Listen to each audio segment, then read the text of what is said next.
Standing by for show start. Standing by for show starts. Show start in just a moment. Standing by for show start.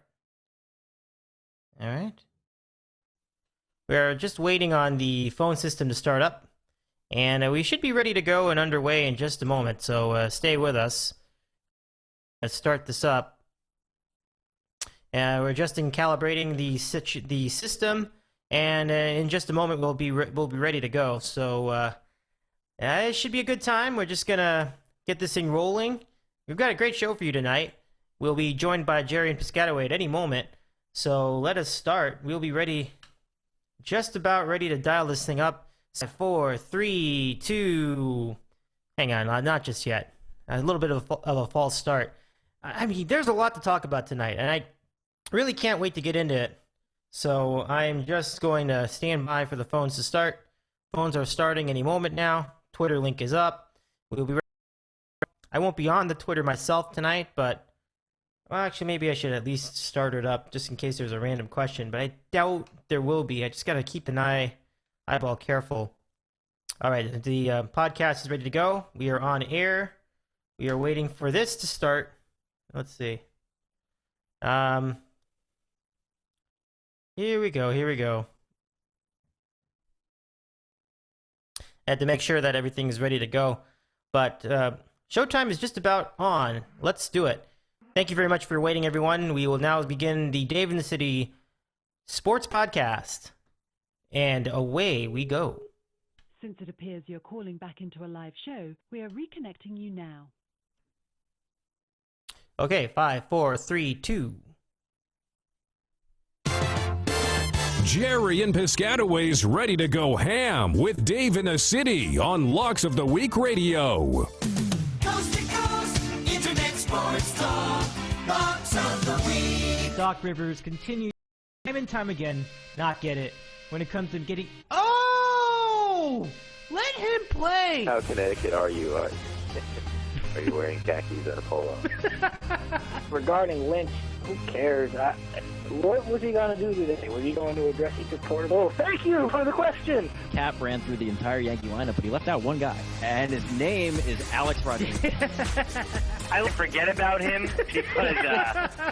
From Los Angeles, this is Dave in the City, brought to you by Locks of the Week Radio. Now, here's Dave Medina. Good evening, sports fans, and a pleasure to have you here for the big Wednesday show. Good to have you from the Dave in the City studios in sunny Southern California, extra sunny today.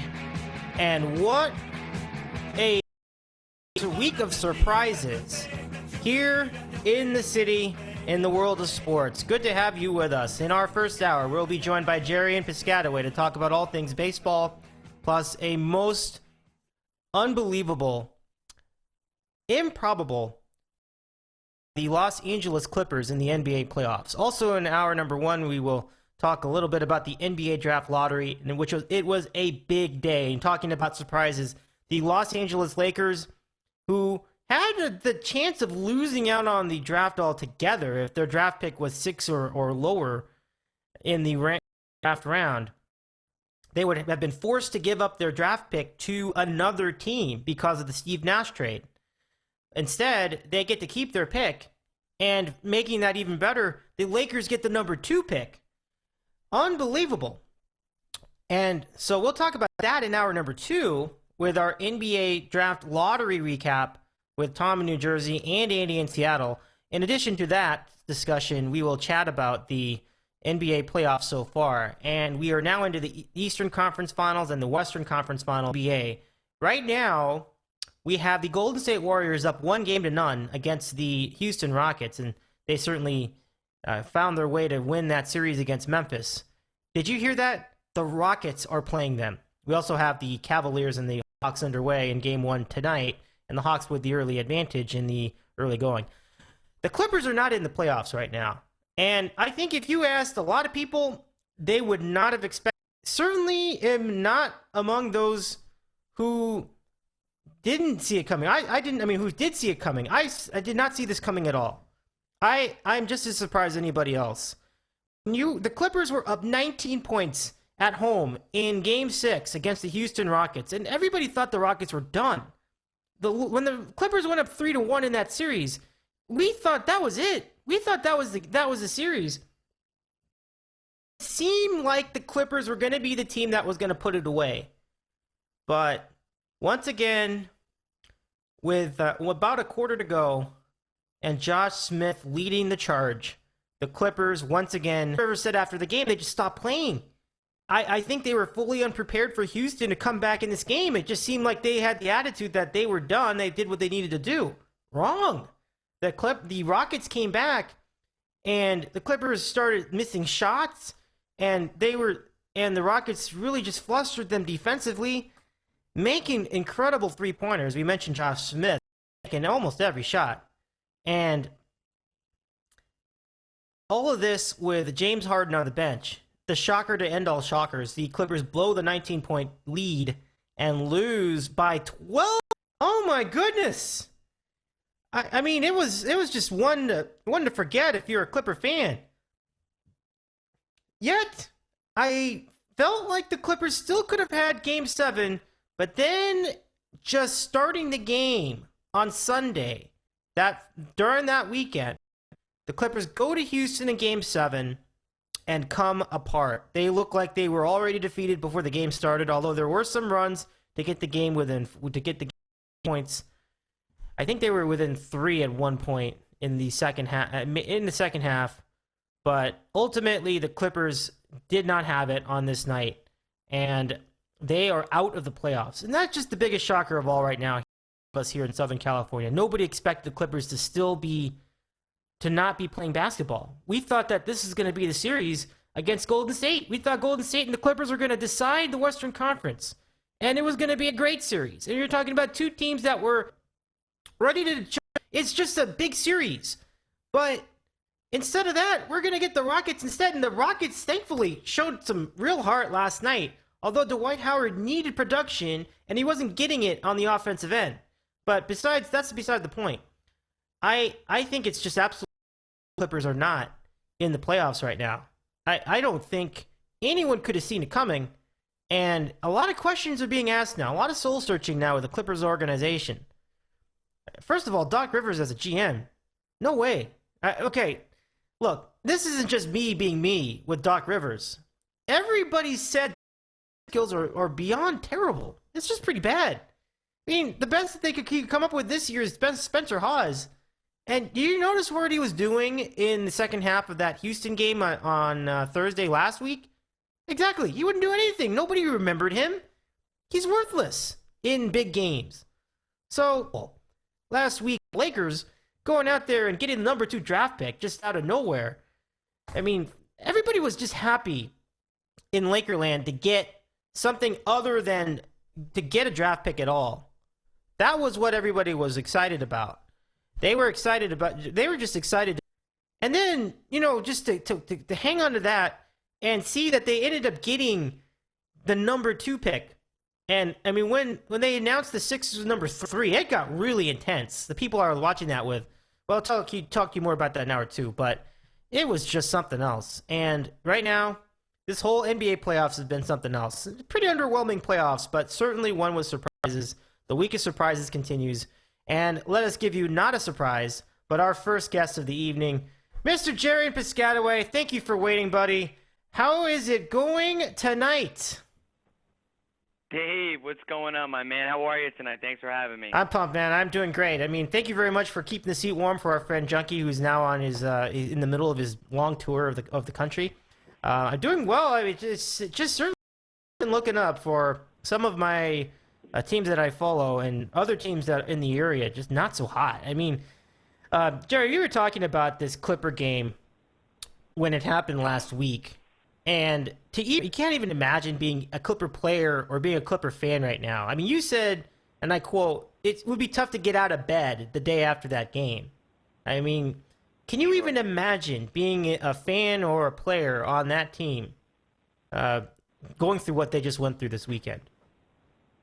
No, and it's funny because, after the game where Austin Rivers went off, I think I was talking with Gator, and I think you jumped in as well, and we're like, wow, the Clippers seem to be very well-rounded. They have the point guard to run the show in CP3. They have Blake Griffin, who is playing like one of the best players in the playoffs. They have Matt Barnes, kind of that enforcer type who, gets his hands dirty and all that. They had J.J. Redick, who seems like he was banging threes left and right. He had 36 points in one game.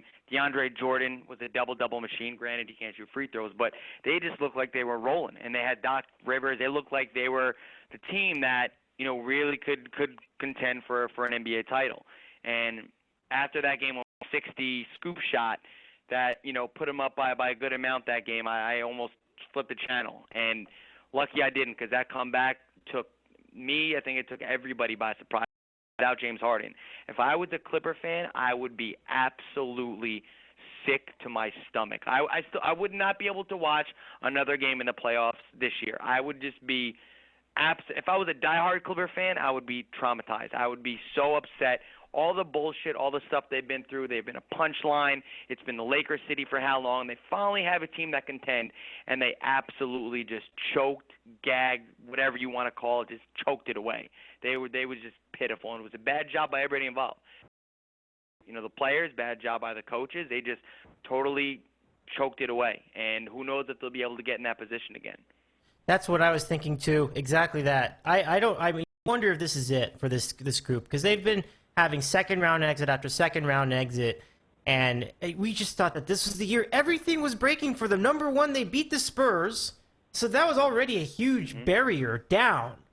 Only Game 7 too, nonetheless. Yeah, they won a dramatic Game 7. We thought that those days were over. I was shocked. I just thought that this is a different team now. And I thought even the Clippers couldn't find a way to blow this. And it was the second half. You were about, I don't know, maybe 6 minutes into this third quarter, and you see the score is 10 points. Like, oh, hang on. I see. Some people were probably tempted to turn the TV off or go to bed and change the channel. And I was looking at it, and I'm like, this is a 10-point game. I'm not quitting on this yet. I said, this is not over yet. And so I was waiting, and I'm like, oh my gosh, my God. I mean, it's tough. I actually felt bad. That's kind of my takeaway from that. I feel bad because, you just hate to see. Job of all jobs. Yes. Oh, my gosh. I mean, it's not like the Rockets are really that great a team. I mean, they're having problems with Dwight Howard right now, trying to get points. And yeah. It doesn't. And certainly they had a decent chance at winning the game yesterday against the Warriors, who obviously are really good at home, but nonetheless, I mean, this is a beatable team. It's not a team that anybody says, wow, this is going to be a tough team to beat, knowing what we know now. I mean, maybe you get tough because, everybody knows the talent that's on there, but it really was just, to me, it was beyond disappointing. All this work that the Clippers do, trying to rebuild their brand, trying to become different, trying to be something something above what they've been accustomed to. The fan base, and granted, a lot of these guys are just Laker haters, but nonetheless, the people who follow the Clippers, I would not really wish that on anybody, except maybe the Celtics. But that was tough. That was really tough. Mm-hmm. Yeah, I agree with you. I don't know what it's like out there. You're a Laker fan. I don't know if it's like the way Yankee Mets fans are here. I mean, you said you felt bad for him, so I'm guessing it's not like that. But I could just only imagine that, winning all the championships, being the spotlight of the city, and then they have their chance to kind of, do their own thing. Were irrelevant this year, and they had their chance to, go deep into the playoffs, maybe an NBA Finals, and put the spotlight on them, and they just choked it away. And like I said, who knows if they'll be able to get there again. The West is very tough, and now the Lakers seem poised to make a resurgence. They're going to have a very good draft pick. Yeah. They have Julius Randle coming back. They'll have money to sign maybe a guard or something. Kobe's coming back. They're going to be the team back in the spotlight, and it's almost like, hey, you had your chance, you blew it, you're done. It's almost like that. But who knows? Who knows? It depends. You'll see where DeAndre Jordan goes. He's a big cog in that team. The way he plays defense, how he rebounds, and his presence in the paint. He's a big part to their success. So if he leaves, that'll definitely be a hit for them. And we'll see what happens with the rest of their guys. So who knows? Who knows, indeed. I mean, it's a lot of uncertainty coming up in the Clippers' future, and I imagine that when Doc Rivers' contract is up, I'm curious about what they're going to do with him, because he's the first coach to go have two 3-1 series leads back-to-back and blow both of them. Look, I don't know how you can make that. How can you spin that as good? There's no spinning that. That's pretty bad. I mean, so I think he's a good coach, but I also think that there's no really defending that. I mean, you're up 19 at home.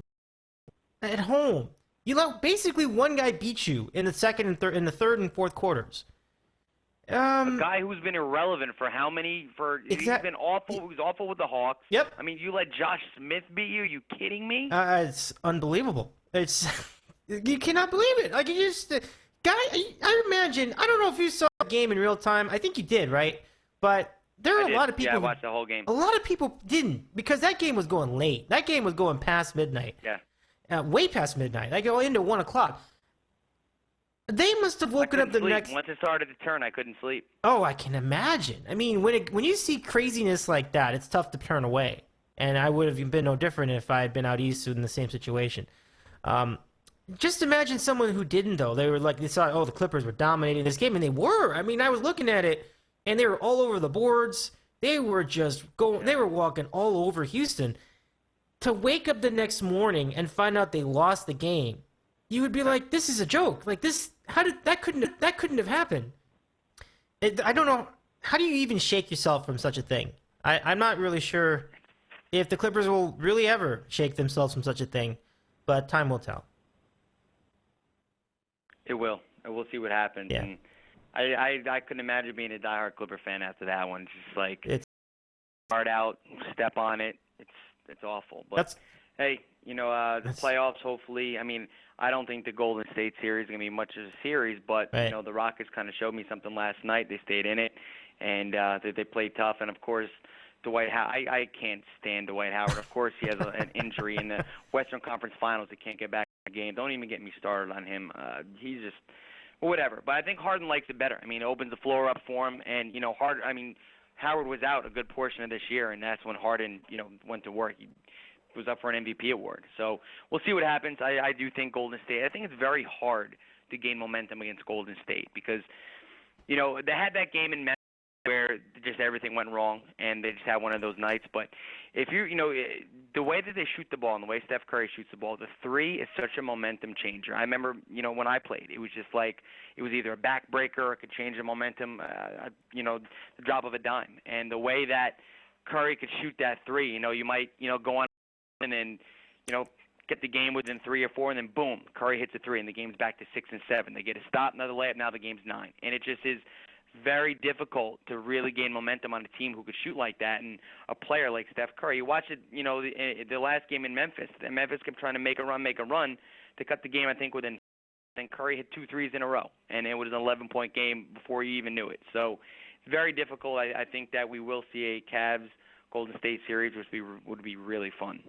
Could be very interesting, and I have not given up hope completely on the Hawks either. I've been big on them this whole season. They have not really done anything to really earn my confidence in them in the playoffs. I'm not going to certainly mince words there, but I still think their defense is going to be good enough to win at least a couple of these games against Cleveland. Right now, They are winning. They were winning by 8, but we'll keep an eye on it and see if it holds on that way. One of the things I think that's wrong with the Hawks, and we'll talk about it in an hour or two more, but basically, it does seem like the inexperience is showing.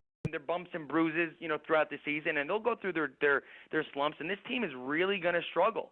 And I think you're going to see that now, and you're going to see teams like, obviously the Royals beat up on them. Now the Nationals are beating up on them. They can't beat the good teams in baseball. And this is the team that we thought they were, and it just frustrates me because you sweep Tampa the first time you play them, and then you go in Tampa again, and you're blowing leads left and right. You can't score some games, and it's just like you get those wins, and maybe you'll be able to carry some momentum, through June into the All-Star break, and maybe you'll be in the mix, late season, but they keep playing like this. Now, granted, they played a ton of games on the road, So maybe as the schedule starts to turn, they have some more home games, they can start playing some better ball. But, Garrett Jones just strikes out on 4 pitches. Get this guy the fuck off my team. He is absolutely pitiful. He has done nothing. That is the case right now because the Nationals are right there with the Mets now at the top of the division. They need some help. They need the Yankees to win some of these games. And last night, I understand the Yankees blew a 6-1 lead, or was it 6-2? 6-2. 6-2. Okay. 6-2. The Yankees blew a 6-2 lead, and what I thought was a decent part of their team, the bullpen, did not. Damn it, piece of shit. Sorry. Well, we'll get back to the NBA. Fucking Chase Headley, such a bad guy. That game's close now. So that was big. I don't know hockey, but I'm sure that's a big swing going into the third period, going down, 1 goal and 2 goals. Fields a grounder last inning and falls over himself. He's got like 10 errors. I mean, Jesus Christ. That's pretty bad. But I was going to say that this is a... How much did you sign him for? He wasn't in that much on the Padres. How many years do you think we signed? 30. I think he's 31 years old. How many years do you think we signed? I would for? guess either 4 or 6. Okay, you got a 4-year, $50 million contract. Yeah. Okay. Well, it's about the going rate for middle infield. For guys like that, I think kind of good. Veteran guys, they usually get the 4-year. So 4 at 50, then that means what, 12.5 a year? That's not that much, but for a guy that can't even hit 250, that's not really that good. Yeah, it's. I mean, my guy, and that's a pretty big deal for a 30-year-old. I know. I'm not. I mean, and he got a $28 million signing bonus. Now, like I said, I haven't seen him play. I don't know much about him, but that's the point, if he does though. pan out, Dave, you guys have some really, really good, Cuban talent on that team with obviously Yasiel Puig. Mm-hmm. But I don't know too much, to be honest with you. I mean, I can only read about him. I haven't seen him. Apparently, he's a good infielder, good bat. He was one of the most prolific offensive players in Cuba. So it'll be interesting to see what can happen from him. Maybe he's a guy that can hit you 20, 25 home runs and play a solid infield. And if that's the case and he can stay healthy, then yeah, it would be worth the money. But obviously, when you bring in guys in like that, it's going to be a risk. Now they're pinch hitting A-Rod. Gregorius got on top of the 9th, 2 outs. Yankees down 1 run. A-Rod at the plate. A-Rod going to the plate, ready to extend his home run all-time total. You guys get into that, or is that just a ball over his head at 95? Oh, did he really? Wow. But yeah, what was that? No, well, Mike, I mean, is that just an ESPN hype thing, or getting into A-Rod trying to break new home run records, even though really it's sort of an asterisk record at this point with the steroids? I have zero interest in that. I mean, as a diehard Yankee fan, I don't even look at the numbers.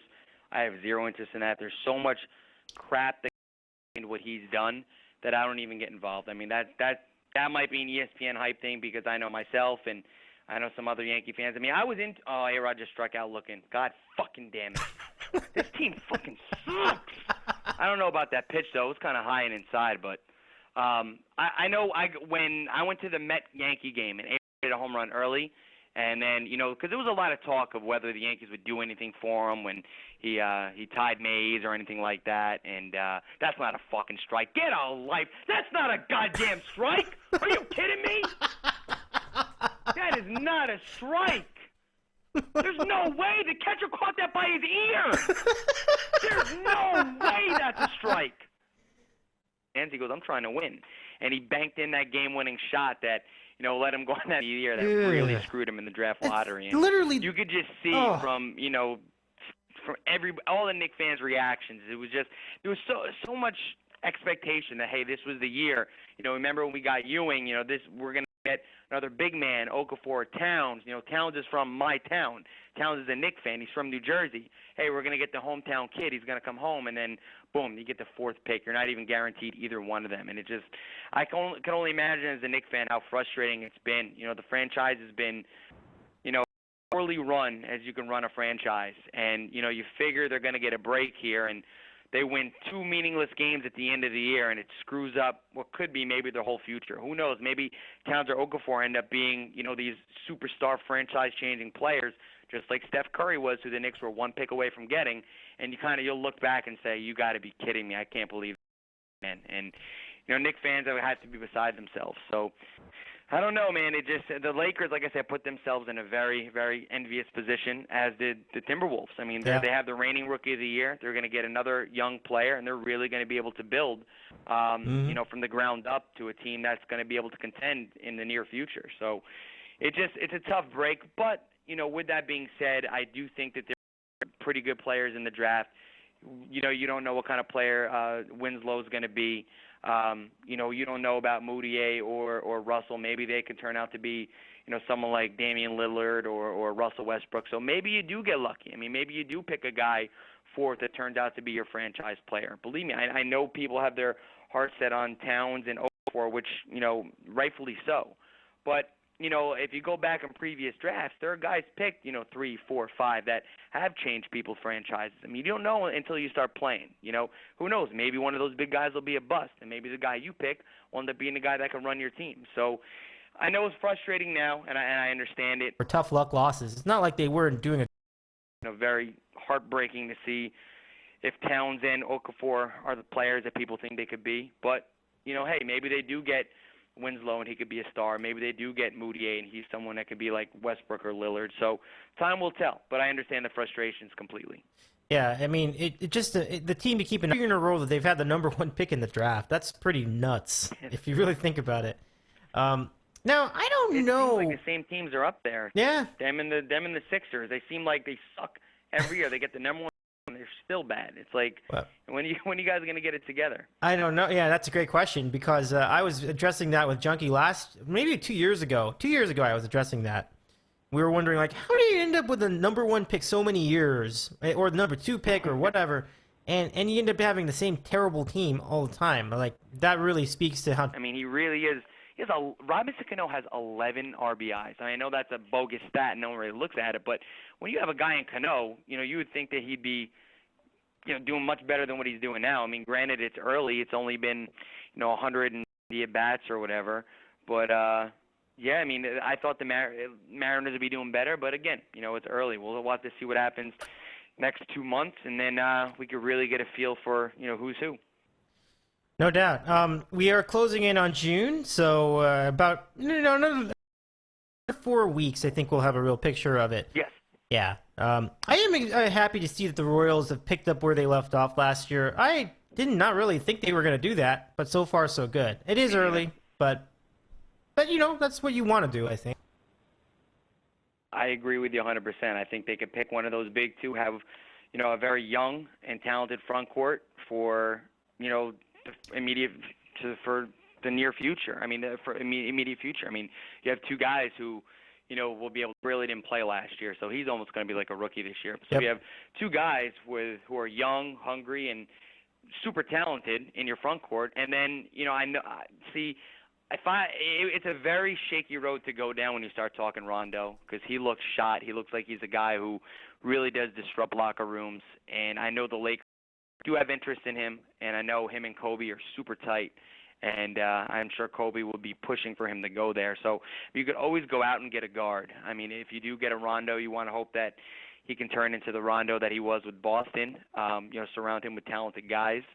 And, you can go that route and see what happens there. But I agree with you guys. I don't see the Lakers picking, one of these guards. I think they're going to go with the bigs. They're going to pair him up with Randall, have a monster front court that they're hoping, as long as their draft pick pans out, have a very good front court, maybe go out and sign a guard. You got Jordan Clarkson, who had a very good year last year. People might not know it because the Lakers weren't good, but he had a year where picking them to win 90 games. 90 games. I just didn't see it.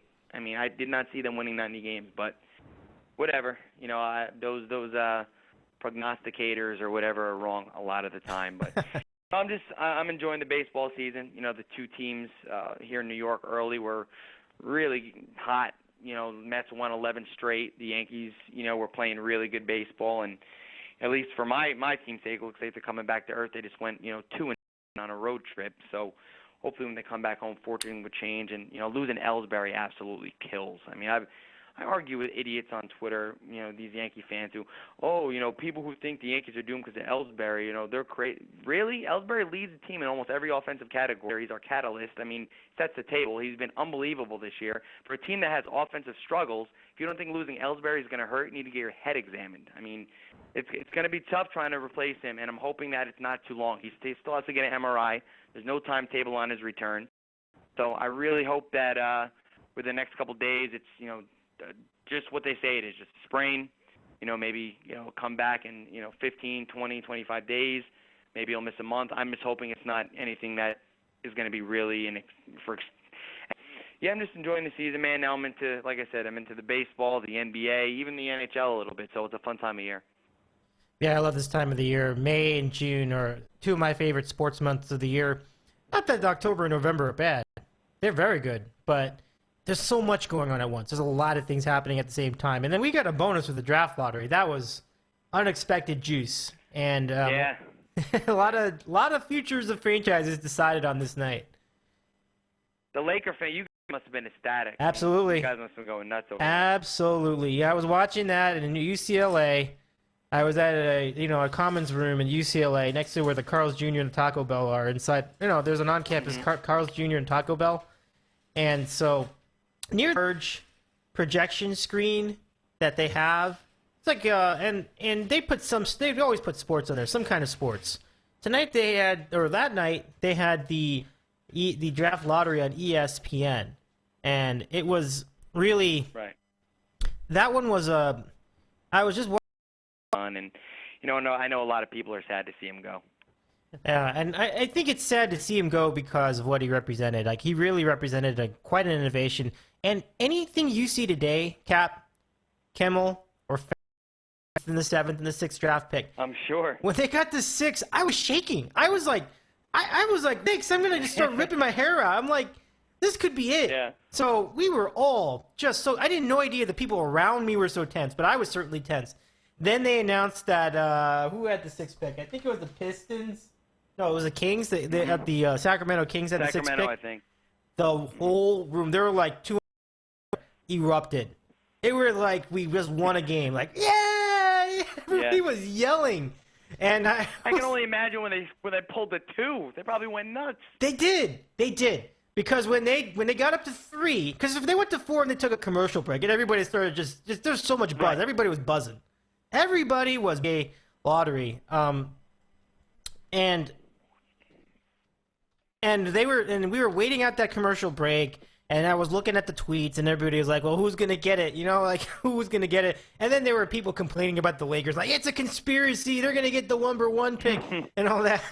Benigno? Yeah, total Benigno kind of mindset. Come out of the break, and then they announced the 3. It's the 76ers. We go nuts. We're like, oh, my God. I mean, everybody was just going, yeah. And then they got the 2. We were going nuts anyway. Expected that. We were thinking we could hopefully we could at least get 5. And 4 would be nice. 3 would be really nice. Nobody expected 2. That was truly a surprise. Quite a pleasant. Who do you want? Who do you want? I want Karl Anthony Towns. If you had your choice, who do you want? Karl Anthony Towns. You want? Oh, absolutely. Yeah, he's a beast. Definitely. That's the guy. Yeah, and he's very good. And he went to high school down the street from where I went to high school. His family's home is close to where my family's home is. People don't know about him. He could really shoot the ball. I mean, I remember watching him a game in high school, and he was shooting threes. He was played more even like a guard. And I guess Calipari's is perfect. That's what I heard. I heard about the Doc Rivers. People don't realize this, but the kid can handle the ball and he can shoot. So I think in the NBA he'll be able to step out, maybe like a Pau Gasol type, and be able to step out and shoot. And I think he seems like the East Final is underway. A Wild West Final where the Ducks and Blackhawks went to triple overtime in Anaheim, and the Ducks came out the Blackhawks came out victoriously and won the game. But the Ducks certainly had them outplayed for a lot of that game. So the series goes to Chicago. It's tied 1-1, and it's anyone's series at this point. Not a fair. In the East, the series was also tied 1-1 going into this game in Tampa Bay. The Rangers were up 2-1 entering the second period, but don't look now. The Tampa Bay Lightning have the lead 3-2. 2 goals scored within only like 3 minutes in that one. So that was a bit of a surprise. So now it is the Lightning with the lead as we close up the second period. Yeah, that's pretty crazy. I was surprised too. I know New York is really getting behind the Rangers in this playoff run, but this is just late last night from LakersNation.com, and they keep in touch with the Lakers all year long. And believe it or not, according to their sources, they have it on. The Timberwolves feel like they would rather get Okafor more than Towns. This is huge news for the Lakers. I think the Lakers want Towns more than Okafor. So I think so too. That would be a great break for the Lakers if that really happened. So just the drama can do the draft itself in a few weeks. So just stay tuned for that. Hey, Dave, if you get Towns, if he struggles a little bit at first, I remember at the beginning of this year, me and my dad, we follow, a lot of the local players that have come from around here and guys that, we know. And we've been following Towns, and we were talking in the beginning of the year, and we're like, you know what? Towns might be a little soft. He seems like maybe a little slow. Maybe he needs another year. He definitely has all the skill set. Maybe he needs another year. Then all of a sudden, he flipped a switch, and he went to be one of the best players in the country. And so if he starts off slow with the Lakers, he has to acclimate to the NBA, obviously. And the kid's still growing into it. I think he's only 18 years old, 19 years old. So, if he does start off slow, don't think he's a bust. Give him some time. See, a guy like Okafor, who I think is more developed at this moment, his body, his footwork. But I think Towns has a higher ceiling and a better skill set. So it's going to be interesting. This is going to be one of those drafts where I'll be really interested. For the Rangers, they've just given up another goal. Alex Killorn. Oh, wow.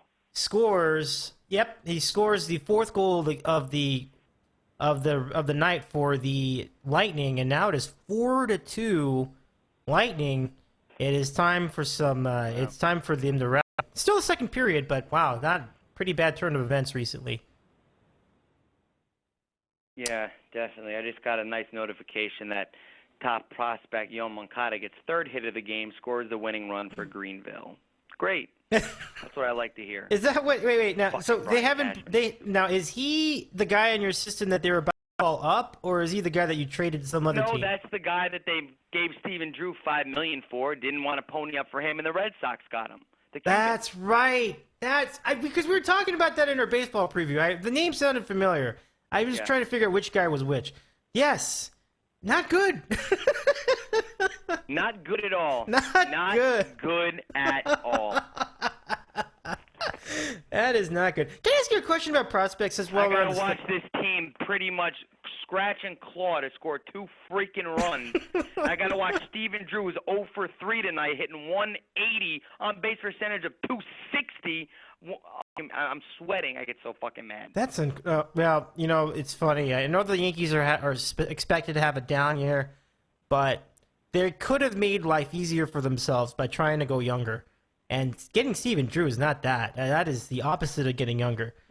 Tough situation, man. And when you were talking to the Yankees are doing good, and you said something like, yeah, but he acts like they're under 500. Dave, I watch this team every night. I know that the other shoe is about to drop. The division is not that good. So when they're losing games to Tampa by 1 runs, when they're blowing leads, the games that they should win, those are games that are going to come back to bite them at the end of the season because that guys like Gardner eventually come back to earth. Guys like Ellsbury are going to eventually come down to earth. They're going to inherit some injuries, which they've done with Tanaka and Ellsbury. Alex Rodriguez has come back to earth a little bit. And I just knew that was going to happen. So when they were rolling good, I wanted them to get as much out of that stretch as they could because I knew that the time was coming where they're going to... Coverage is our friends Tom in New Jersey and Andy in Seattle. First, Tom, let's welcome him to the program. Tommy, welcome back. How's it going tonight? Mr. Medina, I am okay. How are you? Okay. I think that's an upgrade from yesterday. I'm doing well. I'm doing pretty well. We began a tremendous weekend. The Memorial Day weekend will really come in earnest on Friday, but even Thursday will be fun. So now let's introduce our second guest of the second hour. That would be Andy and C. Do I have him punched up? Yeah, I do. Andy, welcome to the program. How's it going tonight? Hey, Dave. Hey, Tommy. By the way, Tommy's taping the Ranger game, so no spoilers, no live play-by-play. Must respect the TiVo situation. All right, but I'm Tom. watching the game, and Dave's watching the game. I am. And your listeners are watching the game, but we can't talk about the game. It's Tommy's show.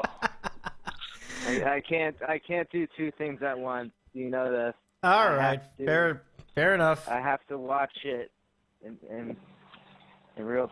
I can't watch it and talk at the same time. I don't have an IQ of 137. I'm sorry. Oh, geez. And you're blowing leads left and right. You can't score some games, and it's just like you get those wins, and maybe you'll be able to carry some momentum, through June into the All-Star break, and maybe you'll be in the mix, later in the season. But they keep playing like this. Now, granted, they played a ton of games on the road, So maybe as the schedule starts to turn, they have some more home games, they can start playing some better ball. But, Garrett Jones just strikes out on 4 pitches. Get this guy the fuck off my team. He is absolutely paid on nothing. Nothing, Dave. He's horrific. Oh, man. This is the best. I know you apologize for this stuff, but I love this. I'm frustrated with this. No, I know. I love it. So frustrated. I gotcha. It's genuine passion, Steven though. Drew, 3-1 pitch. Oh, I can't even get. I get so frustrated watching these guys. Well, let me give you some good news. The Rangers got a goal right after we just talked about the game, so it is 4-3, and the second. That was big. I don't know hockey, but I'm sure that's a big swing going into the third period, going down, 1 goal and 2 goals, and maybe the momentum will go back on their side. Yeah, it's a definite confidence booster, no doubt about it. So we'll look into it and keep as we enter the third period later in this program. So Gerry and Piscataway is with us. We just spoke about the Yankees, and again, there's a Dodger prospect I wanted to ask you about. It's not. I don't even know if you call him a prospect at this point. The Dodgers signed a infielder, Hector Olivera, to a 6-year contract worth $62.5 million. The problem is the guy's 30. I'm a little confused about this signing. Is this really a good idea? I don't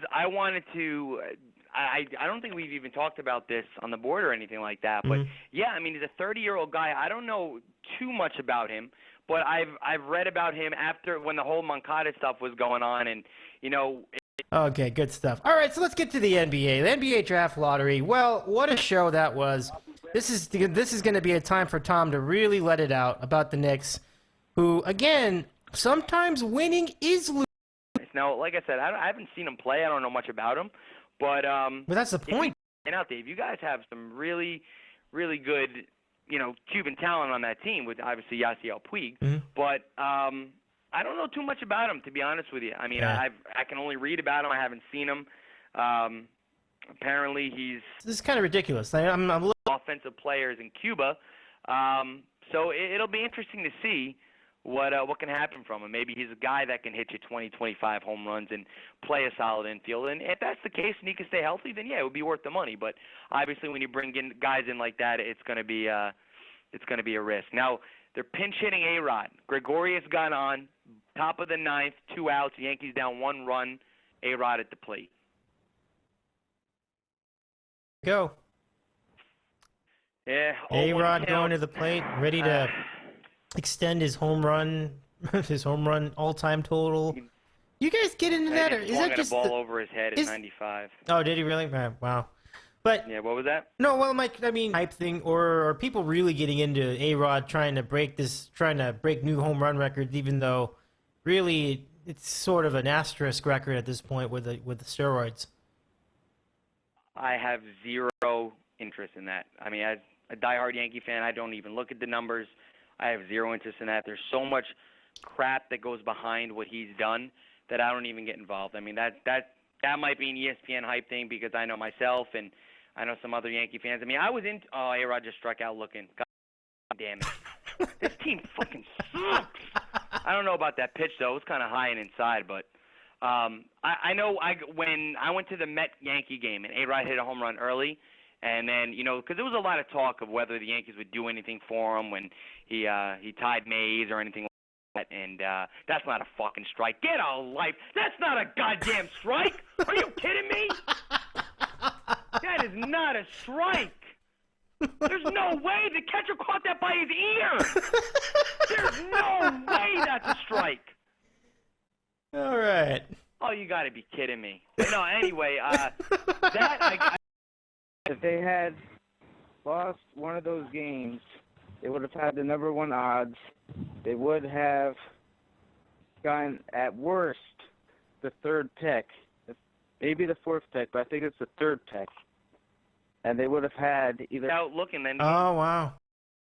Tough spot. So I got so pissed. Yeah, I got you. So what is that now? 3 in a row for the Yankees, or am I looking at it as just 2 in a row? I believe it was 3 in a row. I think they won the middle game. My game's all running together now. The off day, they lost. I believe they lost 3 in a row. Okay. So that would be 3 with this one tonight. I mean, I could be wrong. I could have my days mixed up. Team. I'm sick of the fans constantly be rah-rah and going to the games. How does this team sell out? They're the most overrated franchise in sports. It's a joke. An absolute joke. I mean, this team goes gaga when they win 50 games. I mean, they won 54 games, 3 years ago? Yeah, it wasn't that long ago, They made it to the second round of They made it to the second round of the playoffs. Everybody's going nuts. I mean, come on. The Lakers do that in their sleep most years. Should be starting the freaking Lakers. They get everything. What a joke. Well, I think a lot of people... They get more breaks than the freaking Yankees.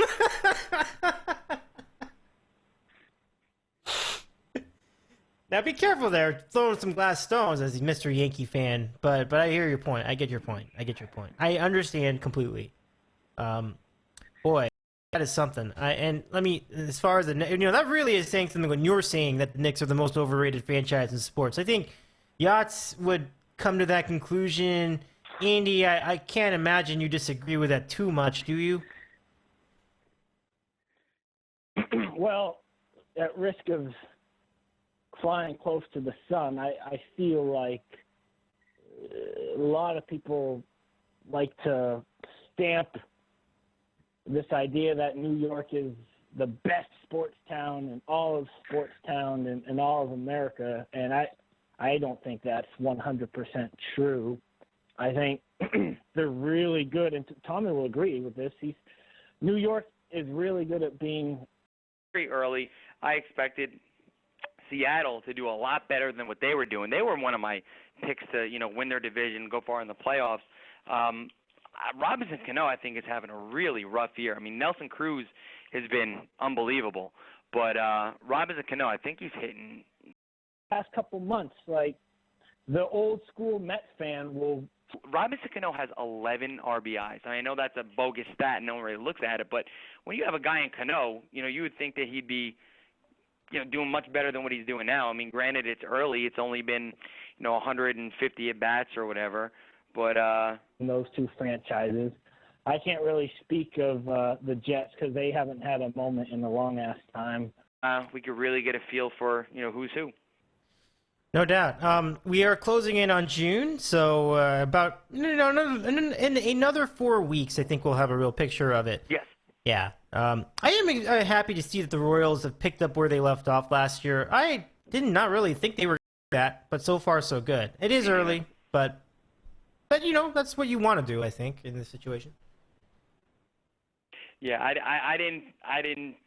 In our baseball preview, I didn't think the Royals were going to be able to repeat what they did. But, I mean, they're having good years from guys like Kame, Mike Moustakas, Eric Hosmer. Obviously, their bullpen's very good. And they're winning games, man. They're tough. I remember when they played the Yankees, they beat our brains into one game. And they're a tough team. They're young. They can do a couple different things. They have a lot of athletic guys on that team. And it's just it's a different brand of baseball, man. Different brand of baseball. They get to lead late, game's over. They're able to manufacture different runs, and they've impressed me. They definitely have done been better than I thought they would be. So that's no guarantee. However, if you do win those last 2 games of the year, at the end, that might turn it on and make a push late, but we'll see what happens.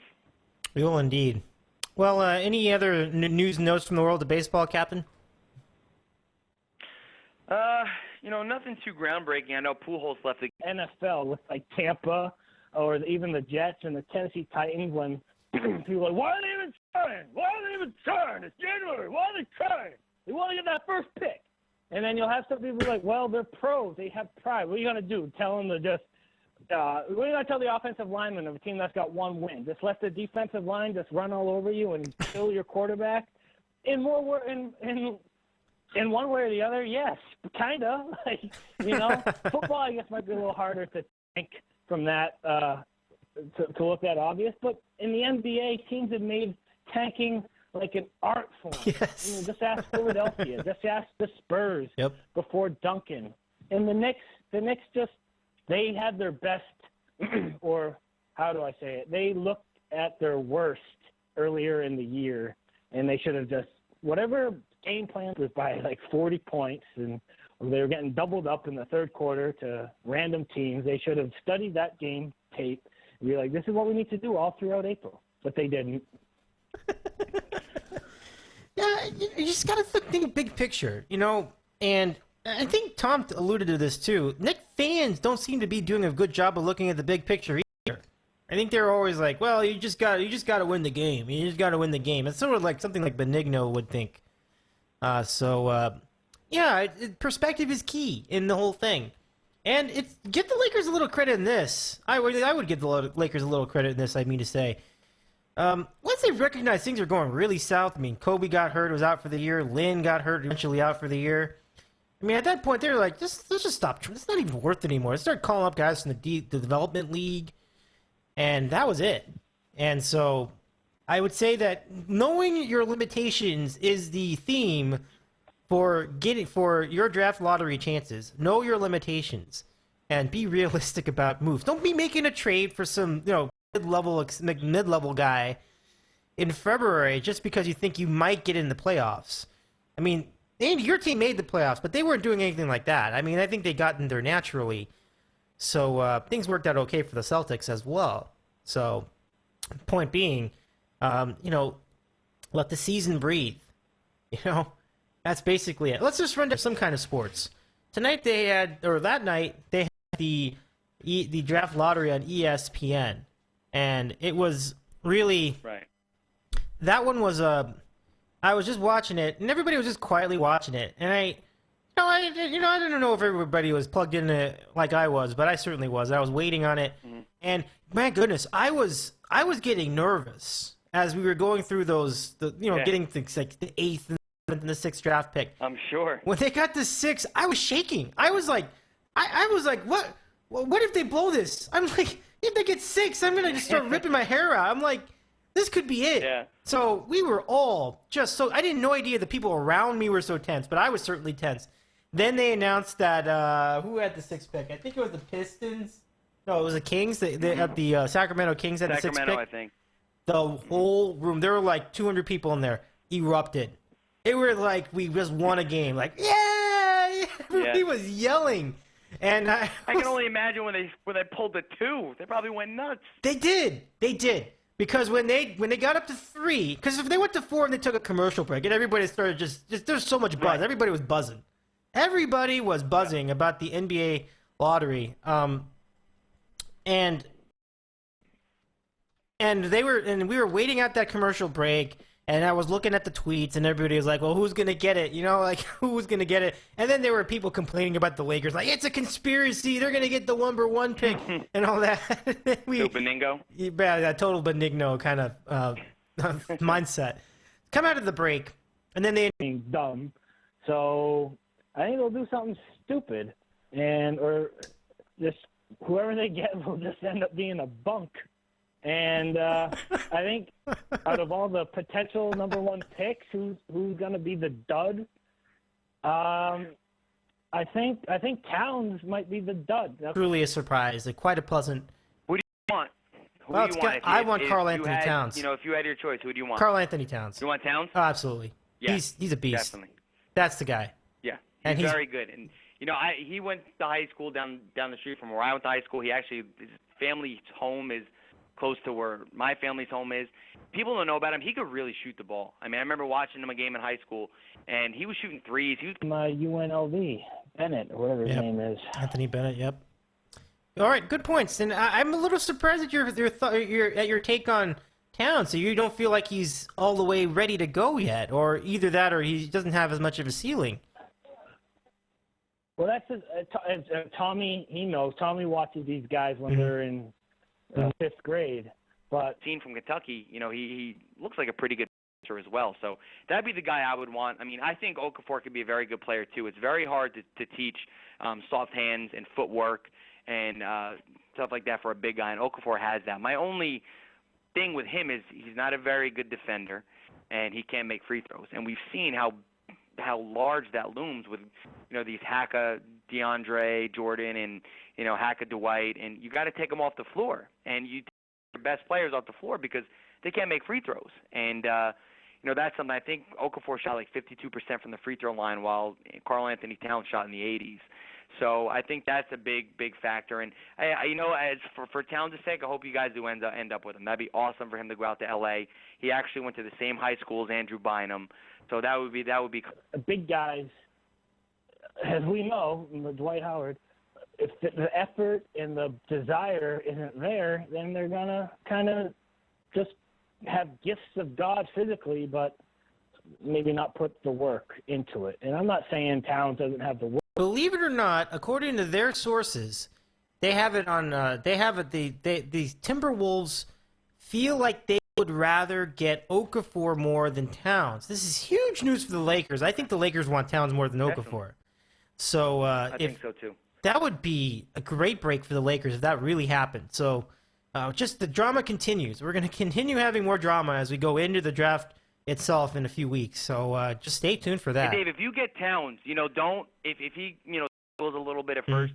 You saw. I remember at the beginning of this year. Me and my dad, we follow a lot of the local players that have come from around here and guys that we know, and we've been following Towns, and we were talking in the beginning of the year, and we're like, you know what, Towns might be a little soft. He seems like maybe a little slow. Maybe he needs another year. He definitely has all the skill set. Maybe he needs another year. Then all of a sudden, he flipped a switch and he went to be in the country. And so if he starts off slow with the Lakers, he has to acclimate to the NBA, obviously.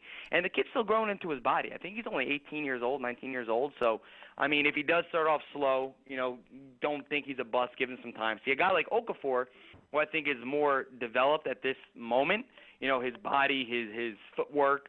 But I think Towns has a higher ceiling and a better skill set. It's going to be interesting. This is going to be one of those drafts where I'll be really interested to see what happens, because obviously the Knicks are still at 4, and I follow the local team, so it'd be interesting to see if they even keep their pick, and obviously seeing where Okafor and Towns go will interest me as well. So we'll see what happens. I mean, when's the draft, in June? Yep, coming up in June. I think it occurs at some point after the finals. So late June. Cool. Late June. You guys are sitting pretty, man. We look good.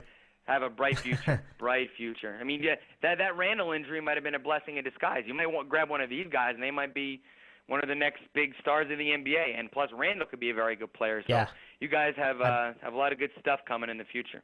Well, I feel that way too. Well, the reason for optimism in Lakerland is it should be a good time. And for you, Gerry, it's been a good time.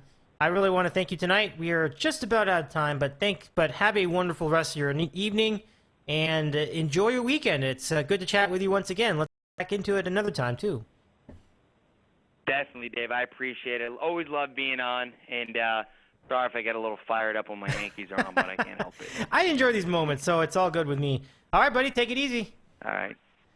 Enjoy your Memorial Day weekend, and I'll talk to you soon. Oh, that's right. Memorial Day weekend. Enjoy your Memorial Day weekend as well, Gerry. I hope it's good. Have a lot of barbecue. Thank you, my friend. Take it easy, friend. Definitely. All right, man. Definitely. Hopefully a lot of barbecue and a lot of sun. So we'll I love it. All right, bud. Take care. Have a good night, dude. You got it. Always seem to be into the game. He's aloof sometimes. he goes like 5 or 6 minutes where you don't even know he's on the court. Early in the year for Kentucky, you could see that. But I also think part of the reason for that was because Stein was on the court, and Cauley Stein was taking away some of his chances. But I really think Towns is going to end up being the better player. But for next year and the year after, I expect Okafor to be the better player for those 2 years. But you're going to see Peter, but it seems to be freezing on me, so I'm just listening on the phone. Okay. Well, enjoy the show. Have some popcorn and enjoy. All right, thanks. You bet. All right, thanks. You got it. So we'll keep him on hold and get him rolling. We now have a draft lottery and playoff preview underway in our second hour, and joining us for this continued NBA coverage is our friends Tom in New Jersey and Andy in Seattle. First, Tom, let's welcome him to the program. Tommy, welcome back. How's it going tonight? Mr. Medina, I am okay. How are you? Okay. I think that's an upgrade from yesterday. I'm doing well. I'm doing pretty well. We began a tremendous weekend. The Memorial Day weekend will really come in earnest on Friday, but even Thursday will be fun. So now let's introduce our second guest of the second hour. That would be Andy in Seattle. And do I have him punched up? Yeah, I do. Andy, welcome to the program. How's it going tonight? Hey, Dave. Hey, Tommy. By the way, Tommy's taping the Ranger game, so no spoilers, no live play-by-play. Must respect the TiVo situation. All right, but I'm watching the game, and Dave's watching the game. I am. And your listeners are watching the game, but we can't talk about the game because Tommy needs to watch the game after the show. I can't do two things at once. You know this. All right. Fair enough. I have to watch it and I can't watch it and talk at the same time. I don't have an IQ of 137. Sorry. Oh, jeez. Hey, Dave. Yeah. Quickly before we get into NBA stuff. Caller last week who called Mike Meek. He called him Meek. And I've got the call in my head all week long. It's on the YouTube, and it's like, hey, Meek, all day long. At my desk, I'm like, Meek. I think I missed that. It's like Oda from Game of Thrones. All you have to do, Google. Nope. You there? I'm on. Hello. There you are. Okay, there you are. Yeah. Hello? Andy, I was curious about what you were thinking about. What's your feel of Emmanuel Mudiay, if anything? Because again, he didn't play in college basketball. So, is there any feel for him from your point of view? Well, I know he's not Chinese. And that's a good point. And that's about it. That's all I know about him. And it'll be fun to hear all the experts make all these bold predictions. It's like, no one knows. Yeah. No one knows. No one knows. We'll see what happens. And, but I read today they're comparing him to Russell Westbrook. So okay. Well, we'll see. Do you remember when Russell Westbrook played it? The best. Oh, that's good. That is funny. Andy, that is funny. Thanks for recommending. Yeah, I really missed that. Wow. What a retard. Unbelievable. It's like one of those earworms. You can't get it out of your head, It's just... Let's hear that again. Should be interesting. It should be, Andy. There's a lot of interest going on right now in sports. So let's go to Tommy over to speaking about Mudiay. You're pretty good with prospects, but since this is an international prospect, do you have a read on Mudiay from China and by way of Texas and the the Democratic Republic of the Congo? He's from Congo, but he played he played in the McDonald's All-American game, and he was supposed to go to SMU with Larry Brown, but I think he couldn't because of grades. I don't think he could get his grades high enough for whatever reason. I don't know if he's a native English speaker or what, but for whatever reason, he went to China to play. And the Scotty report is that he's. It's yours. Let me preface this by saying the fourth pick is not a bad pick, and any other year I would be perfectly fine with this pick. And secondly, the NBA draft this year is pretty deep, so it's not the end of the world. So take this off a grain of salt. All right. But last night was an absolute joke.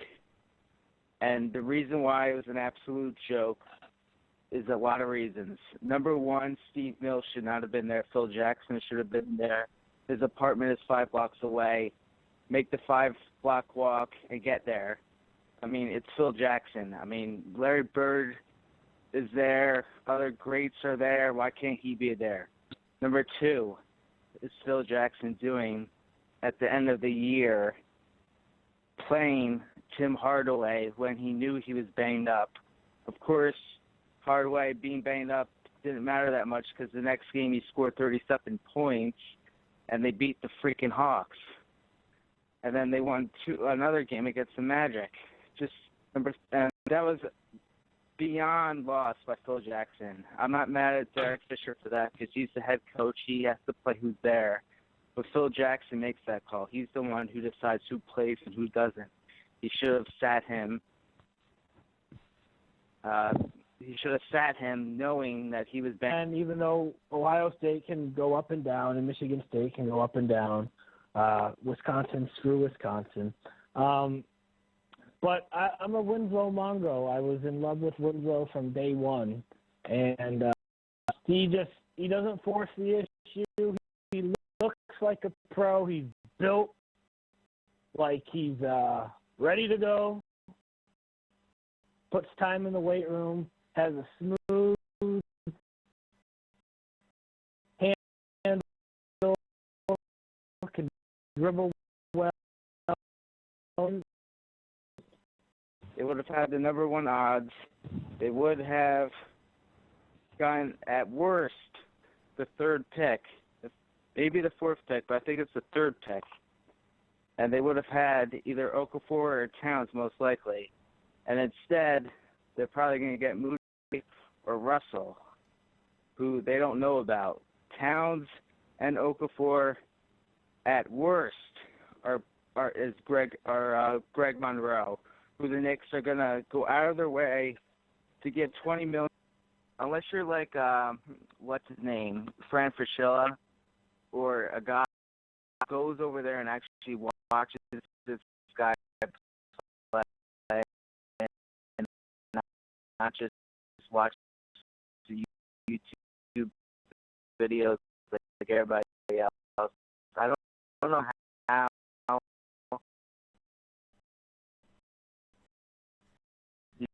these guys know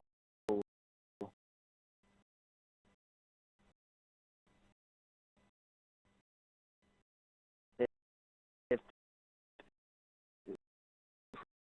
who's better,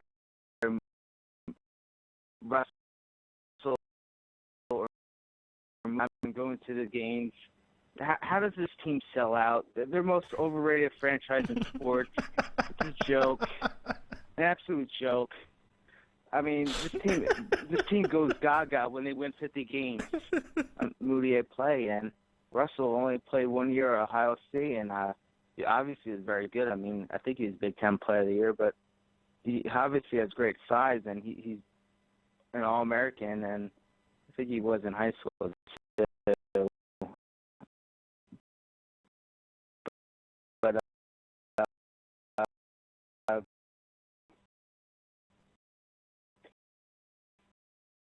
yeah, I mean. Well, I think a lot of they people get more breaks than the freaking Yankees.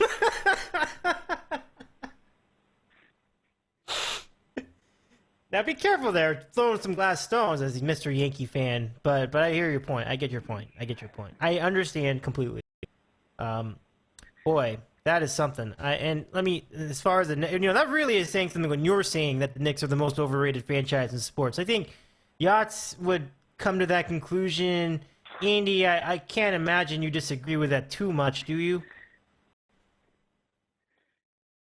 Well, at risk of flying close to the sun, I feel like a lot of people like to stamp this idea that New York is the best sports town in all of sports town in all of America, which I think could have been a really tough out, a very difficult team for Golden State to beat. Then they took themselves out of a potential brawl between them and the Golden State Warriors by blowing that series in Game 6 and 7. And really, they blew Game 5 too because they were up 3-1 entering it, and that was the one where they really could have put it away, but they didn't have to. They didn't. And so Game 6, they're up 19. They blew that game, unbelievably. No one really cared about the Yankees, and I'm sure the Yankee fan of today doesn't want to hear that. But now we're kind of seeing a little divide between those two franchises. I can't really speak of the Jets because they haven't had a moment in a long-ass time. Giants, we could have a whole series of podcasts about the Giant fan base, so we'll skip that. The Knicks, though, they're just – I will say this. They do sell out all their games. They're always a draw. They're always a lightning rod. Or, you know, some people say about certain high-caliber athletes, like, they don't just move the needle, they are the needle. You can maybe say that about the Knicks and the Lakers, and in terms of the NBA, people seem to believe that the NBA is better when the Knicks are good.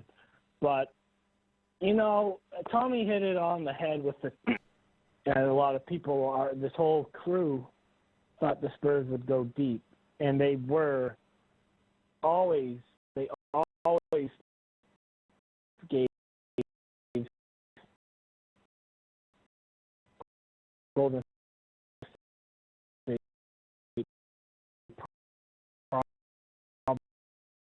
trying to get the number one pick. Just because you have the best chance to get the number one pick with all the ping pong balls, it doesn't mean you're going to get the number one pick, and that usually drives me nuts. Like, yo, Stonehenge, you have the best percentage, but that's no guarantee. However, if you do win those last two games of the year, it is a guarantee that you're going to have less of a chance of getting one of those top picks. So from that standpoint, Knicks losing those last two games or whatever, the last 2 out of 3, was just utter nonsense. And I know there's also a faction of people that are like, people are like, why are they even trying? Why are they even trying? It's January. Why are they trying? They want to get that first pick. And then you'll have some people like, well, they're pros. They have pride. What are you going to do? Tell them to just what are you going to tell the offensive lineman of a team that's got one win? Just let the defense Austin Rivers is the Jack Harrison of NBA, or, you know, Jack Harrison Francesa of the NBA, you know. But obviously his father's not going to, like, bench him. He had some decent spots. He had to play. It's not like, Austin Rivers, why is he getting playing time? Well, Chris Paul was banged up at the beginning of the series, so he had to play. And then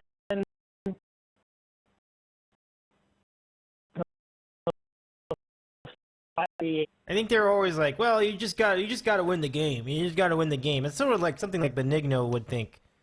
Yeah, perspective is key in the whole thing. And give the Lakers a little credit in this. I would give the Lakers. Once they recognize things are going really south, I mean, Kobe got hurt, was out for the year. Lynn got hurt, he was out for the year. Nick Young, I think, was essentially out for the year. I mean, at that point, they're like, let's just stop. It's not even worth it anymore. Let's start calling up guys from the development league. And that was it. And so I would say that knowing your limitations is the theme for your draft lottery chances. Know your limitations. Don't be making a trade for some, you know, mid-level guy in February just because you think you might get in the playoffs. I mean, and your team made the playoffs, but they weren't doing anything like that. I mean, I think they got in there naturally. So things worked out okay for the Celtics as well. So point being, you know, that's basically it. Let's just run down the rest of the top 5. The Magic got the 5th pick in the draft. The 76ers got the 3rd pick. And at the top, as has already been reported, the Timberwolves with the number 1 pick. And we understand that's the 3rd year in a row with a number 1 pick. The question now is, who do they pick? at number 1. I have a source that says that they are going. That's LakersNation.com. I believe that the Timberwolves actually want Okafor, whereas most people would think that they would pick Towns in that situation. Now, Andy, I'll give it to you first. Gun to your head, who do you think the Timberwolves would pick with the first pick in the NBA draft? Not knowing much about the Timberwolves, what their philosophy is. I mean, they got rid of Kevin Love. They had so much invested in Rubio. I don't know what he's up to. They've been in similar position, it seems, year after year after year. They've yet to really take that big step, been relevant from a playoff, spring, early summer basketball standpoint since Marbury and Garnett were there. It's cold out there. So if you're the Timberwolves, like, if I'm the GM, I'm not the GM, I'm not pretending to be during the question because it's a fun podcast. I would take Winslow because I like Winslow, but knowing the Timberwolves, and I know our friend Gator always hates when I do this, and they're like, just because they're dumb in the past doesn't mean they're going to be dumb forever. Well, I think the Timberwolves have been dumb, so I think they'll do something stupid, or just whoever they get will just end up being a bunk. And I think out of all the potential number 1 picks, who's going to be the dud? I think Towns might be the dud. I know, I like Towns. It's not like I'm saying he's going to be like, you don't want the number 1 pick to be like Sean Bradley, but I think he might be the one that just turns out being okay. Beauty of the NBA draft, you're not guaranteed to be a star even if you go number 1. Just ask that guy that came out from UNLV, Bennett, or whatever his name is. Anthony Bennett, yep. All right, good points. And I'm a little surprised at your take on Towns. So you don't feel like he's all the way ready to go yet, or either that or he doesn't have as much of a ceiling. Well, that's Tommy. He knows. Tommy watches these guys when they're in 5th grade. But with the big guys, and I know we kill Mike for being wrong and stuff, but these big guys, they go to college for 1 year, and that's when they're actually playing against opponents their size and nature. And they're in high school, they're playing the guys that are like 5'11", 6'2". Maybe one guy is their height, but so they're not really getting exposed to real men on the court, and until they get to the NBA, and it's just like it's taking a huge step. So there's a lot of learning to do, and that's, I think, when some players will either descend or go up. Players are quick learners. Some of them are, and some of them will regress or flatline. And big guys, as we heard, if the effort and the desire isn't there, then they're gonna kind of just have gifts of God physically, but maybe not put the work into it. And I'm not saying Towns doesn't have the work, but it's unknown. It's really unknown.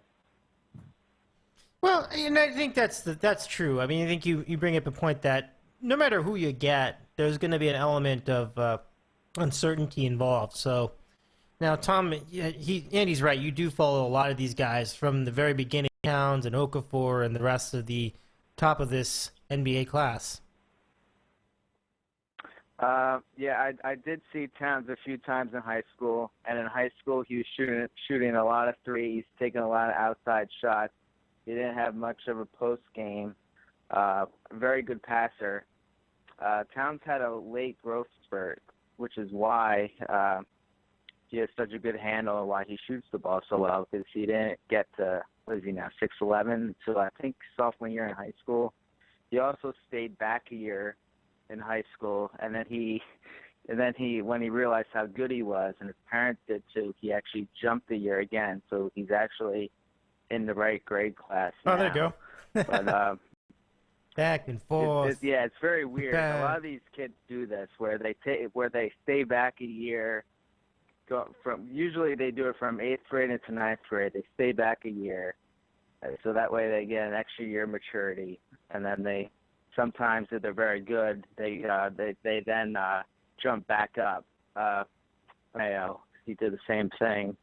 I think Bill Walker did the same thing too, his teammate at West Virginia. But to go further with Towns, he's really improved. As I said, he didn't have much of a post game in high school, but towards the end of the year in Kentucky, whenever they gave him the ball down low, he scored. I mean, he was an absolute machine in the tournament.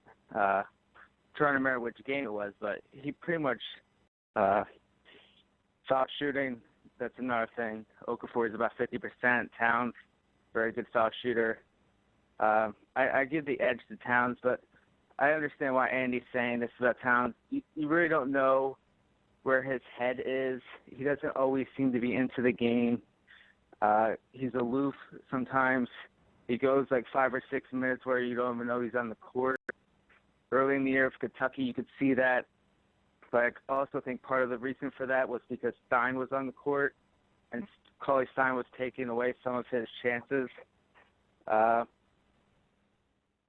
I really think Towns is going to end up being the better player. But for next year and the year after, I expect Okafor to be the better player for those 2 years. But you're going to see spots where Towns, you're just going to be like, whoa, with him. But he's going to take a couple years to develop. Anthony Davis took a couple years to develop, but you knew right away he's going to be very good. I think that's going to be like Towns. Okafor, I think the best case scenario for him is that he's going to average about 8. I can't see him being a 22, 23 points per game guy. And with Towns, I could definitely see that. So I would definitely take Towns. All right, so you do have a little optimism towards Towns, and I think Andy's right though. I mean, there's certainly much, again, this draft, and again, the teams at the top. It'll be the Wolves at number 1, the Lakers at number 2, 76ers at 3, the Knicks at number 4, the Magic at number 5, and the Sacramento Kings at number 6. Another team that out, I think the Pistons. No, I think that was it. So let's look at these rankings. Now, I need to get a feel for Emmanuel Mudiay from China by way of the Republic of Congo, the Democratic Republic of the Congo. I literally have no idea what to make of. 1 sec. Nope, he's there. Come on, hello. There you are. Okay, there you are. Yeah, Hello? Andy, I was curious about what you were thinking about. What's your feel of Emmanuel Mudiay, if anything? Because again, he didn't play in college basketball, so is there any feel for him from your point of view? Well, I know he's not Chinese. And That's a good point. And that's about it. That's all I know about him. And it'll be fun to hear all the experts make all these knows. Yeah. No one knows. No one knows. We'll see what happens. And, but I read today they're comparing him to Russell Westbrook. So okay. Well, we'll see. Do you remember when Russell Westbrook played at UCLA, though? He averaged like 9 points a game right. because Ben Howland wouldn't let them run. Exactly. So, That's right. I don't know. So it doesn't really not much of a barometer to work with at all. That's why he was not. You're right. Unless he has the same specs as him. I mean, I don't know. Is he fast? Is he, herky jerky, run up and down the court? Well, it should be interesting. It should be, Andy. There's a lot of interest going on right now in sports. So let's go to Tommy over to speaking about Mudiay. Good with prospects, but since this is an international prospect, do you have a read on Mudiay from China and by way of Texas and the the Democratic Republic of the Congo? He's from Congo, but he played high school ball in Texas, and he played in the McDonald's All-American game. and he was supposed to go to SMU with Larry Brown, but I think he couldn't because of grades. I don't think he could get his grades high enough for whatever reason. I don't know if he's a native English speaker or what, but for whatever reason, he went to China to play. And my report is that he's a very good passer, pass first. He doesn't shoot a lot, partly because he can't shoot, supposedly. I think he's kind of like Peyton is for the Magic, where he's a great passer. He can get to the basket, but he can't shoot a lick. I think that's the scouting report on him. He loves to pass. He's got great he can't shoot, supposedly. Okay. Quickly, your feelings on some of the other smaller guys in coming up. That would be Russell from Ohio State and Justice Winslow from Duke. Actually, we'll go to Andy first for that. Your thoughts about Russell and Winslow. Would you, if you had, let's say, the fourth pick, so that's about where the Knicks are, who would you take between the two? Who do you think will have better NBA potential between Russell and Winslow? Oh, I'm biased. Winslow. Gotcha. Listen, I know Russell is good, and Indiana loved him. Or was it Ohio State? Ohio State or Indiana? Ohio Help State. me out. Ohio State, I believe. Ohio State. How does this happen? Coach is right. Oh, what were you saying about Coach? Right. The Clippers are the turd in the punch bowl. Yeah. Because they beat the Spurs. I mean, it's not like they were like, oh, it's not their fault they played the Spurs in the first round. That's just the way seedings work. Yep. And a lot of people this whole crew thought the Spurs would go deep, and they always gave Golden State problems. And then, although the game was close yesterday, I think Houston is going to lose to Golden State rather quick. I think the Clippers would have posed a much greater challenge to Golden State. And, that's Clippers are going to do what the Clippers are going to do. In Game 5, Game 6, and Game 7, they could have done what people thought they would have done up 3-1. By the time it got to Game 7, some people say the home advantage in the NBA has gotten less of an advantage over the year, but it's Game 7 in a playoff. You always have to lean to the home team. And so by then it's like, man, they got outscored 40-12 or whatever in Game 6 of the fourth quarter. They cooked their own goose. And the Clippers, man, they're just overrated. They are freaking rated. Chris Paul gets his Eddie Haskell treatment because he looks so dapper and he does those State Farm commercials, but he's such an asshole on the court. So good riddance. Blake Griffin. I do like Blake Griffin, but Barnes is a punk. Jamal Crawford is a microwave guy. He's either going to be instant hot or instant black hole. They just have Austin Rivers is the Jack Harrison of NBA, or Jack Harrison Francesa of the NBA. But obviously his father's not going to bench him. He had some decent spots. He had to play. It's not like, Austin Rivers, why is he getting playing time? Well, Chris Paul was banged up at the beginning of the series, so he had to. Spencer Hawes, that free agent transaction didn't work out. Yeah. And then they just got work to do, and they. Hi, game boys. Everyone's like the Clippers. The Clippers are going to make the next step. The Clippers are the team to beat. And I don't know. They just have too many flaws, and they just need some better role players. As Tommy likes to mention, the Celtics have a team they have a team filled with role players that good playoff teams could poach off them. If they had a couple of the Celtics, they'd be a good team. So Doc will go GM Doc's going to have to put on his GM hat and do something this summer. Yeah, I mean it's a real. As I was saying in hour one, it's a real crossroads for the Clippers right now with the with the off season than we've been used to. There's no doubt. So Tom, let's get your thoughts about this clip. I mean, it's a complete shock. I have really nothing else to really describe it. But let's talk about what you saw in the Clippers or didn't see. Clippers. I mean, JJ Redick, for example, was terrible in those last like 3 games. You know, he was making some big shots. He was just missing wide open threes as we were going down to the end of that series. So teams were there were just guys not stepping up, period. So what do you have to say about the Clippers' improbable loss in this series to the Houston Rockets? I mean, Andy hit the nail on the head in everything he said about murder. Nothing he can do is ever.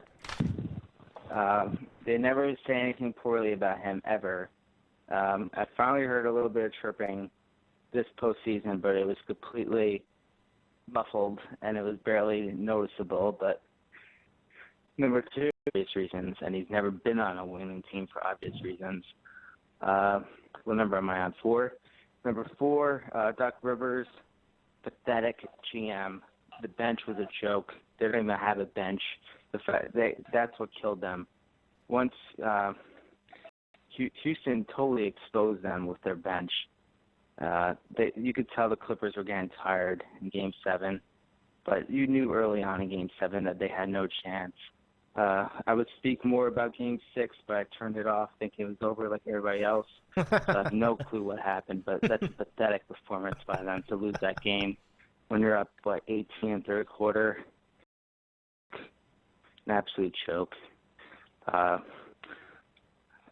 By the way, I turn on the Rangers game, and I see that we are tied, and I'm about to go into overtime, boys.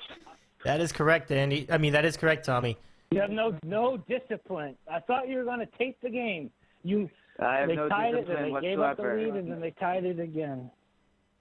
I have no discipline. 0. Well, I have no clue what happened either. Well, ask Monzo. Yeah, ask Monzo. There you go. Ask Monzo. See what he has to say. I'm sure he'll have something to say. That's never an issue with him. So here we go. Overtime for the Rangers and the Lightning at the down in Florida. I didn't say South Florida. It's just Florida. And 5-5 your score. So I just think that Steve Kerr did a masterful job coaching the series. Just a tremendous job by him. And Curry really picked it up towards the end of it. And doing more of the same in Game 1 of this series in the West. Golden State, I agree with Andy. I think they will probably make this a quick series. Obviously, when I say anything about a prediction, you just never truly know. But I think we expect the Warriors to have a very quick series against the Rockets. Because, again, the problem here is Dwight Howard really needs to be a big name, be a big factor in these games. He was not in Game 1. He needed to do more. Jeff Van Gundy was like, how can Dwight Howard needs to step up? He needs to do more. He needs more production. It's all true.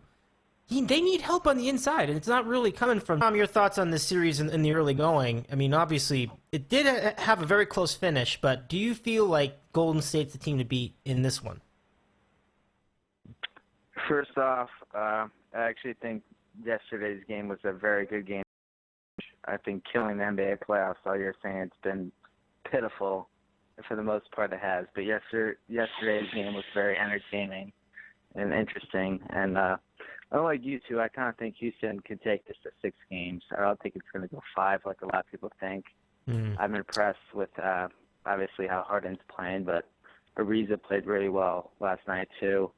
And but the problem is, as you said, is Howard. I mean, he had a knee injury or whatever it was last night. I mean, get the hell out there.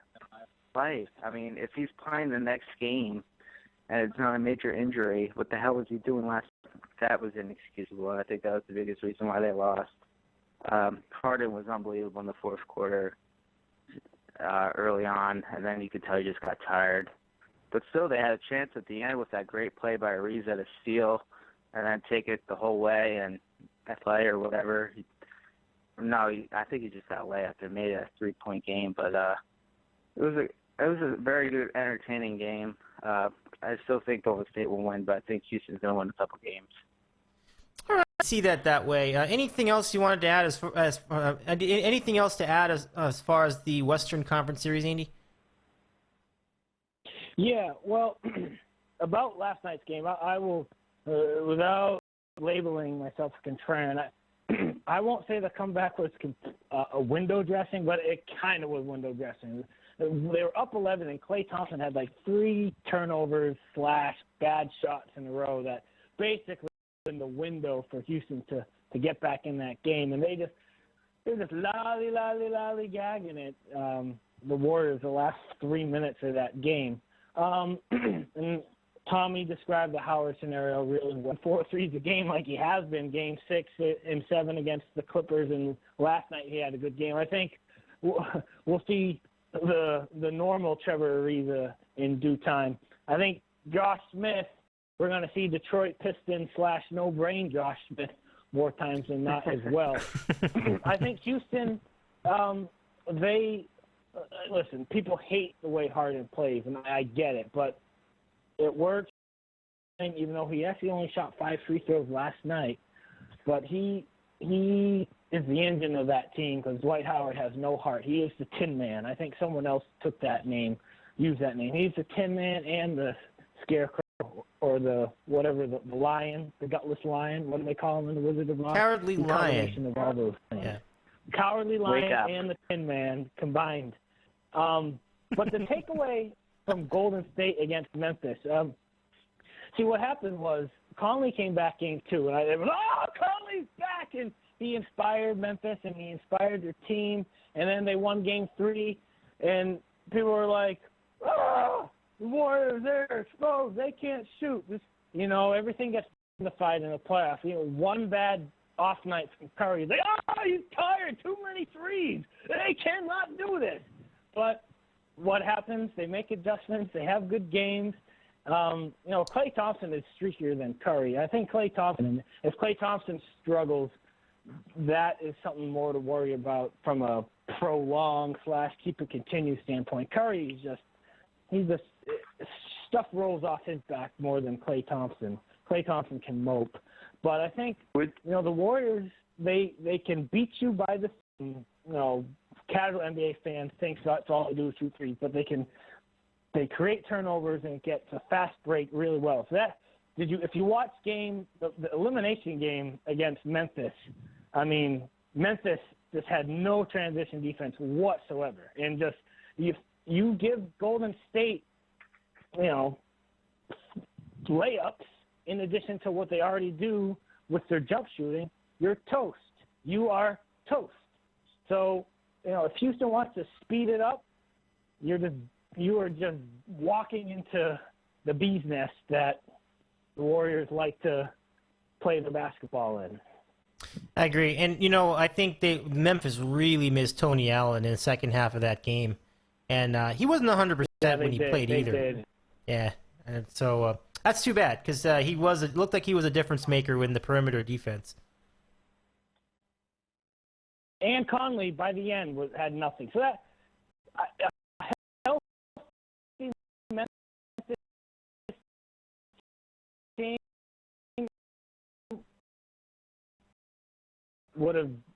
I think that series would have been a lot more juicier. Yeah, no doubt.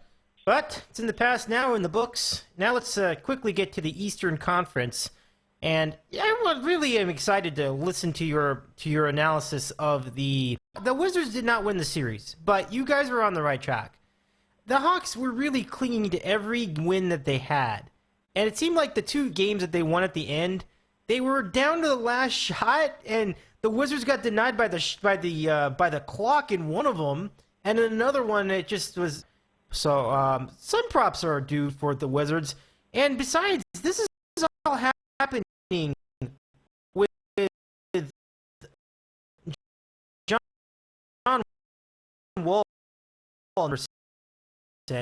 They were not really 100% them. So if the Hawks struggled this much to put them away, there's reason to believe that they were not all they were cracked up to be in the regular season. So I'm starting to come around on that a bit. Tom, you saw the series, I imagine. What do you have to say for the Eastern semis with the Hawks and the Wizards? Well, I was a clown in one respect. I said the Wizards would win in 5, and obviously I looked like an idiot, but I didn't know that John Wall was going to get hurt. Right. Yeah, I didn't know that. So, but once that happened, I knew that the Hawks would find a way to do their stinkfest win like they always do. These crappy wins that like they did against the Nets, and I don't see it happening against the Wizards in 5.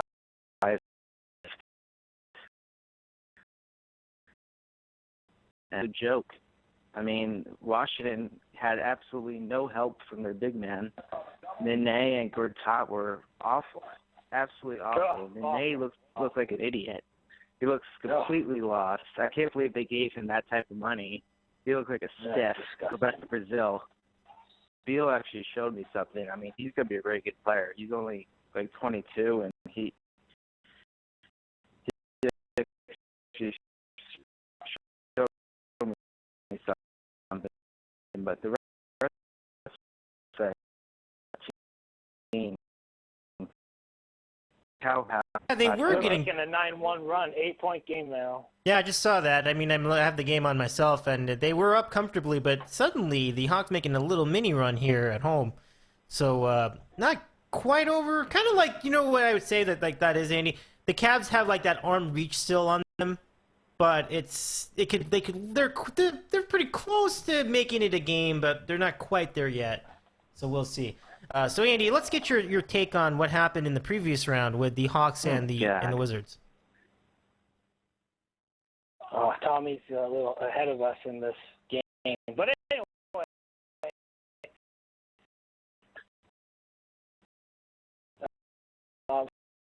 So they'll play really good for 3 quarters and the first 8 minutes of the fourth quarter, but then once it gets to nitty-gritty time, it's like, what do we do? We got to make a layup. I don't remember how to play defense. I don't remember how to box out.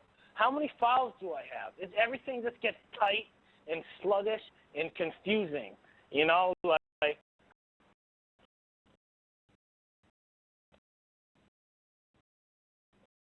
you know, make it work. First time, no 3 think we're right there to steal. He had 1-1. Watch.